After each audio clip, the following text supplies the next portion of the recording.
Assalamualaikum guys, welcome to Just Tube channel. Seperti biasa saya akan menceritakan sebuah kisah misteri. Kali ini cerita ini dikirimkan oleh seseorang yang bernama Abang Zack yang dikirimkan dari email. Mari kita lanjutkan cerita dia.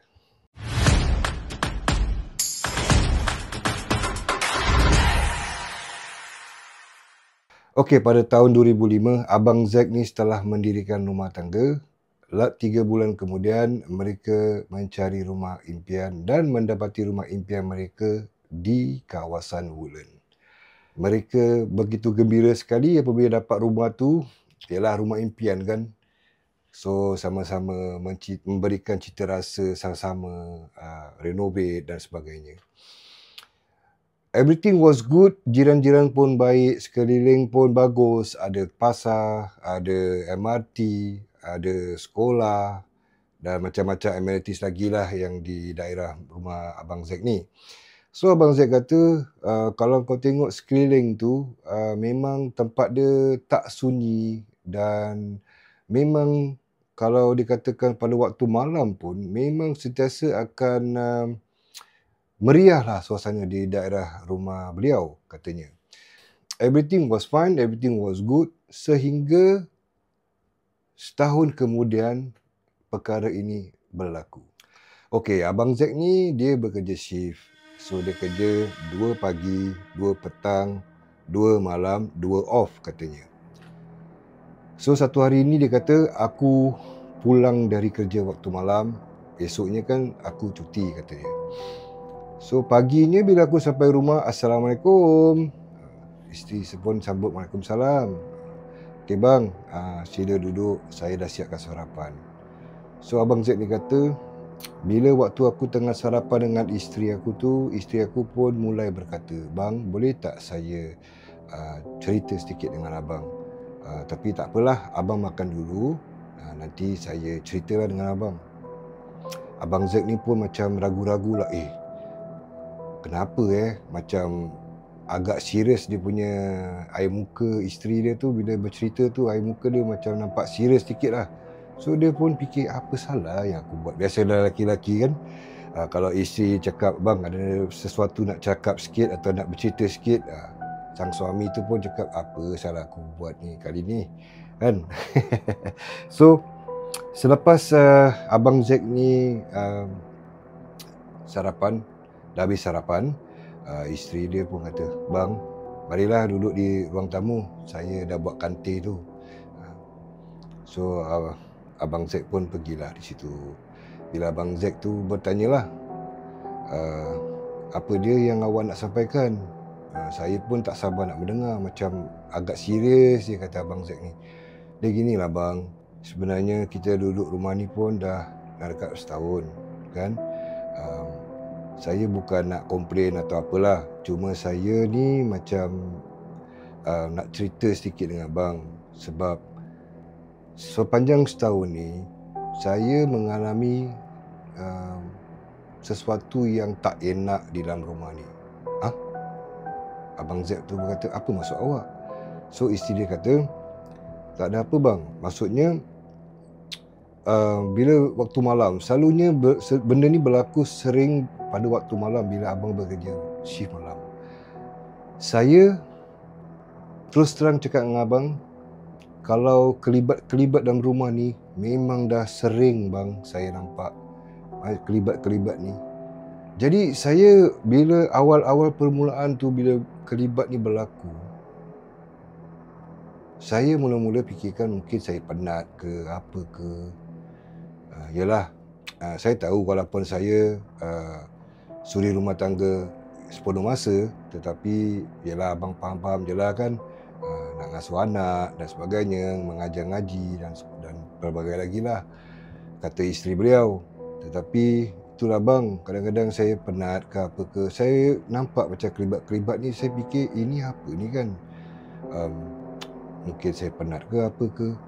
Jadi dia cerita lagi, bang, bila kelibat-kelibat tu tak jadi satu masalah, tetapi apabila dia dah start bermain dengan bunyi-bunyian dalam rumah. Itu yang buat saya macam, ni kali saya rasa saya nak kena beritahu abang.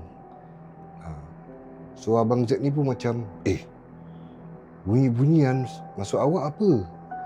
Yalah bang, kadang-kadang saya kat dalam bilik kan dengan anak baring-baring kan, nak tidurkan anak. Tiba-tiba bunyilah benda-benda kat dapur. Bila saya cek dekat dapur, tak ada apa pun. Tapi macam-macam bunyi lah.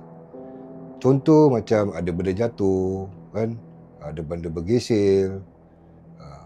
So perkara-perkara seperti itu yang saya rasa saya perlu ceritakan kepada abang. Tapi sebenarnya bang, perkara ni berlaku bila kita tinggal sini dah setahun. Tetapi ini benda berlaku pertengahan tahun kemudian. So sehinggalah pada hari ini dia berlaku, sering berlaku apabila abang kerja waktu malam. So si Abang Z ni pun kata, baiklah kalau gitu nanti saya cuba jumpa dengan kawan saya yang pakar dalam benda-benda gini seperti gangguan dan sebagainya. Nanti saya berceritalah dengan dia, tengok apa kata dia. So Abang Z ni pun kata, dia kata, aku pun pergilah jumpa kawan aku dan aku pun ceritakan apa yang diceritakan oleh isteri aku kepada aku. Dan masa yang sama, bila aku bercerita tu dengan kawan aku tu, tiba-tiba kawan aku yang pandai berubat ni mengatakan, bro, boleh tak aku tanya kau satu perkara? Apa dia? Engkau ada sakit pinggang dengan sakit punggung tak? Kira sakit punggung kanan kau sebelah belakang. Abang Z ni kata, macam mana kau tahu? Padahal Abang Z kata, aku tak cerita apa-apa pun pasal aku punya sakit. Tiba-tiba dia tegur seperti itu dan aku memang merasakan sakit tu. Jadi aku bilanglah kepada beliau, memang ada bro. Tapi Abang Z ni kata, aku tak fikir apa-apalah. Aku cuma, kemungkinan sebab soal kerja jadi perkara ni, ataupun kadang-kadang aku bersukan kan, main futsal dan sebagainya. So benda ni pun biasalah, dah ada umur kan. Sakit pinggang ke sakit punggung tu biasalah kan, sebab masih bersukan. Jadi dia tak fikir apa-apa. Tetapi kawan Abang Z ni kata, bro, ini sakit bukan sakit biasa. Tetapi boleh tak aku katakan benda ni kepada kau? Kau sering sakit hari-hari dan kau merasakan benda ni hari-hari, tetapi ada masa tertentu bila dia sakit. Abang Z tu kata, betul? Selalu aku rasa waktu petang. Yalah, mungkin pasal pagi aku rasa segar dan sebagainya, habis kerja penat ke apa kan. Dan yalah, mungkin dah rasa letih, baru start rasa sakit-sakit ke apa. So kawannya Abang Z ni kata, tak bro, maksud aku, benda yang kau alami sakit ni, dia ada waktu dia. Sentiasa antara asar dan maghrib, betul? Abang Z ni kata, kalau aku ingat-ingat balik, betul. Lah. Actually, pada masa ni saja yang berlaku. Setiap hari berlaku, kata Abang Z. So kata kawan Abang Z ni yang pakar dalam perubatan ni, gangguan-gangguan makhluk halus atau sebagainya. So dia kata, tak apa bro, kalau kau ada masa yang sesuai, kau bilang aku, nanti aku datang rumah kau. Bro, Abang Z ni kata, kebetulan aku cuti esok. Apa kata esok kau datang? Bolehlah. So kawan dia pun datang kepada keesokan hari di rumah Abang Z ni lah. So pakar ni kata, kita namakan dia pakar je lah, senang. So pakar ni kata, bro, kalau bila kau katakan yang isteri kau tu cerita tu, sebenarnya bila aku cek rumah kau ni, memang ada gangguan. Ada makhluk halus yang di sekitaran rumah kau dan peredaran luar rumah kau. Ada banyak sebenarnya, kata dia. Abang Z pun terkejut.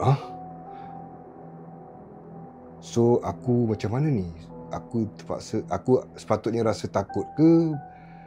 Macam mana ke? Apa yang kau boleh bantu? Kata Abang Z. So kawan dia kata, tak apa, jangan risau. InsyaAllah aku akan cuba sebaik mungkin untuk membantu perkara ni lah. So selain daripada tu, perkara yang kedua adalah kau punya sakit. Aku cakap dengan kau ni, kau jangan terkejut, kata si pakar ni. Abang Z pun cubalah mendengar dengan teliti. Abang Z dia kata, apa dia bro? Okey dua perkara. Pertama, kau jangan tanya siapa dan kenapa. Mula-mula Abang Z ni pun agak macam, apa maksud dia ni kan? So si pakar ni pun ceritakan lah. Dia ginilah Ji,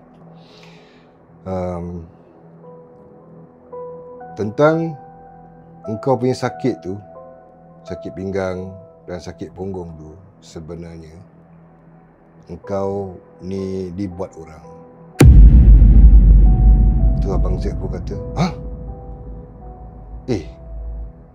kau biar betul. So si pakar ni pun kata, kau fikir balik, kalau itu adalah sakit biasa, semestinya ke sakit tu hanya sakit di pada suatu masa saja, hari-hari di masa yang sama?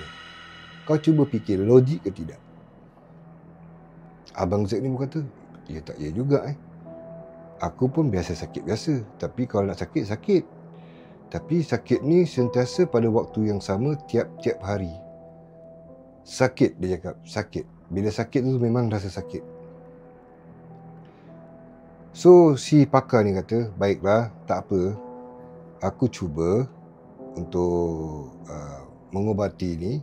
Dan aku minta kau tolong satulah. Kau duduk bersila depan aku, kau tutup mata, tenangkan hati, engkau berzikir, katanya. So Abang Z ni pun ikutlah arahannya. Abang Z ni kata, baiklah, aku akan bersila dan tutup mata dan berzikir. So si pakar ni kata, apa yang berlaku, apa yang kau dengar, kau diam saja. Maksudnya apa yang berlaku, even terhadap diri kau pun, kau jangan buat apa-apa, jangan buka mata, kau diam je.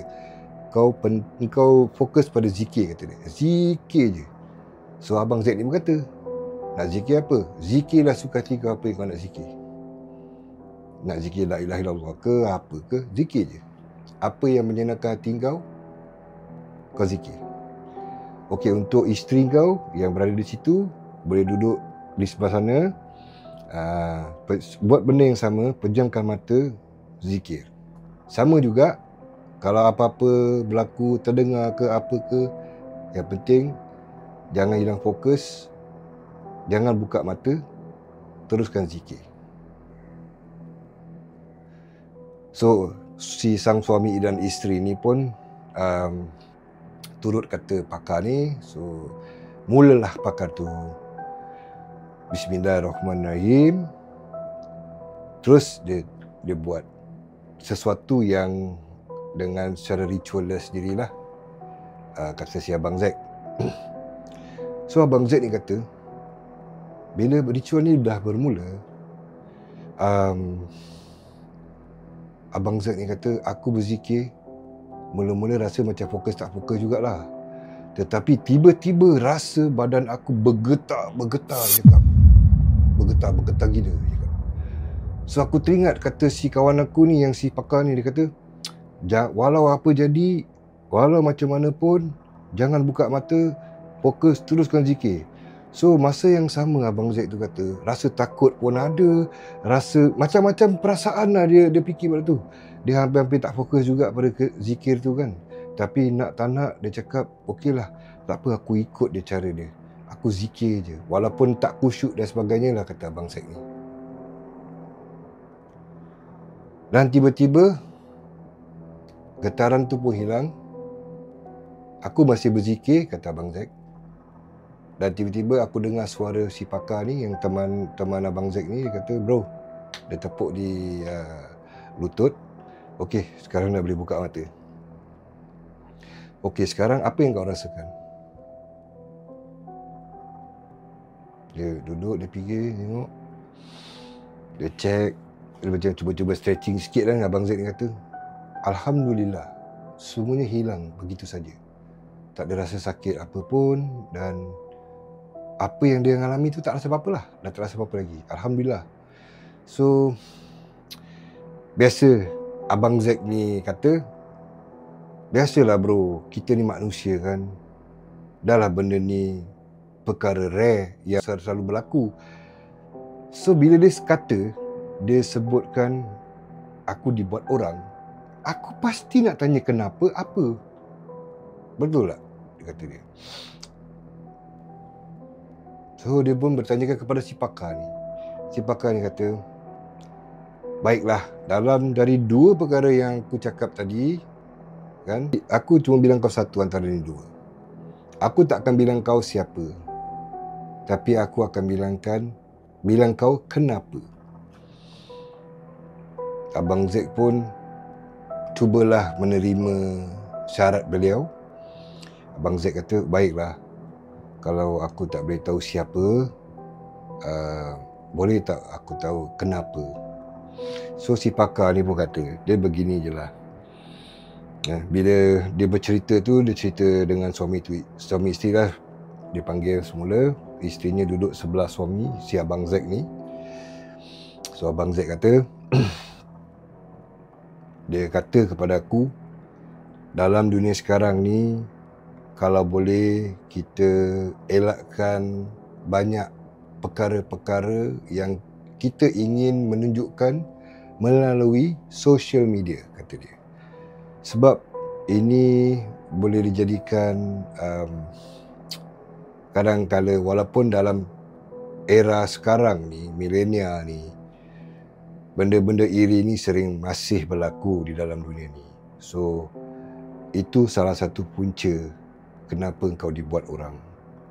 Perkara pertama, iri hati terhadap engkau ataupun dengan keluarga engkau. Kedua, oleh apa yang engkau atau sang isteri uploadkan di sosial media, seperti apa-apalah yang korang pamerkan di dalam sosial media, itu orang akan rasa iri, penyakit ain, dan itu akan berlaku. So inilah punca dia, salah satu. Yang kedua, diri kau sendiri, Zack, kata dia. Si Abang Zack ni pun terkejut. Abang Zack ni kata, kenapa yang nombor 2 tu apa? Boleh tak aku tahu? Begini je lah. Engkau tahulah diri engkau sebenarnya siapa, kan? Aku tak faham maksud kau apa ni. Begini aja, engkau ni orangnya boleh dikatakan outspoken lah, orang kata. So kadang-kala bila engkau bercerita, kau bercakap dengan seseorang, dengan sahabat ke, dengan kawan ke, ataupun orang yang tak dikenali, so kadang-kala ini benda pun salah satu punca juga yang boleh akibatkan sesuatu perkara yang seperti begini yang baru berlaku terhadap diri kau, ataupun boleh jadi kepada isteri kau, ataupun kepada keluarga kau sendiri. Faham tak maksudnya? Bang Zack ni pun kata macam, aku tak faham apa maksud kau. Okey, bila gini je lah bro, kau ni cakap lantang. Bila kau cakap lantang, kemungkinan orang kecil hati, orang tak bercakap, tetapi siap kau, aku akan buat kau sesuatu, musnahkan kau, musnahkan kau, musnahkan kau. Contoh begitu. So ini salah satu yang berlaku. Contoh dia boleh jadi macam-macam. Ada yang lagi teruk dan sebagainya pun boleh. Tapi dia kata, ini Alhamdulillah tak teruk sangat. So dia dah terjawab lah. Dia kata dah terjawab lah kenapa engkau sakit dan kelibat-kelibat atau bunyi-bunyian di dalam rumah tu berlaku di dalam rumah kau apabila engkau tak ada di dalam rumah. Dua perkara adalah perkara yang berkaitan tentang diri engkau. So engkau ni orangnya lantang, bicara dengan lantang, jadi orang sama ada kecil hati atau tidak, sama ada kenal atau tidak. Dan orang tu tidak puas hati engkau, dia tak akan bicara depan kau.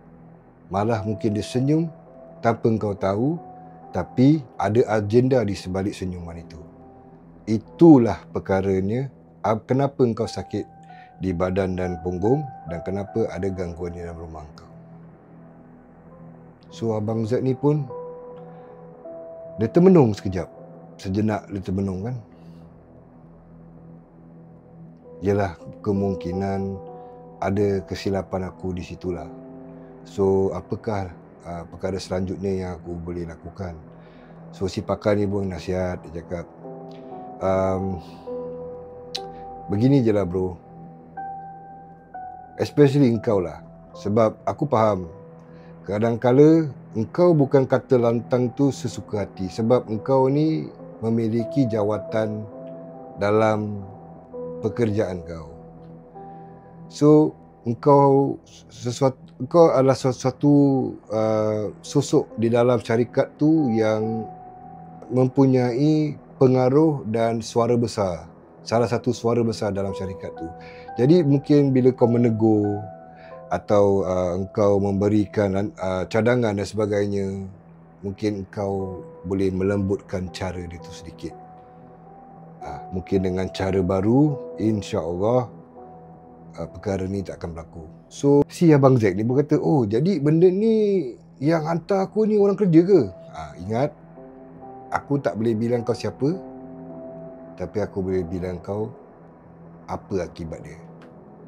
Kenapa puncanya jadi begitu. So Abang Zack ni berkata, baiklah, aku terima syarat tu. Tetapi kenapa? Abang Zack ni tanya lagi. Biasalah kan.